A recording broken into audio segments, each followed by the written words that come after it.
ঝিনাইদহ ৪ আসনের এমপি আনোয়ারুল আজিম হত্যার তদন্তে মহানগর ডিবির অতিরিক্ত কমিশনার হারুনুর রশিদের নেতৃত্বে একটি দল কলকাতায় গেছে।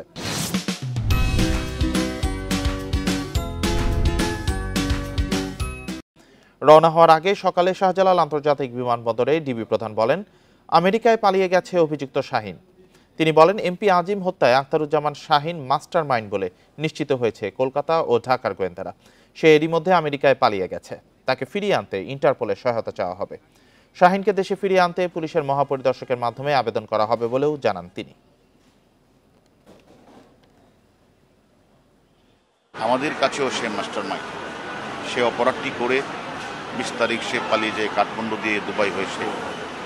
আমরা ধারণা করছি সে আমেরিকাতে অবস্থান করছে।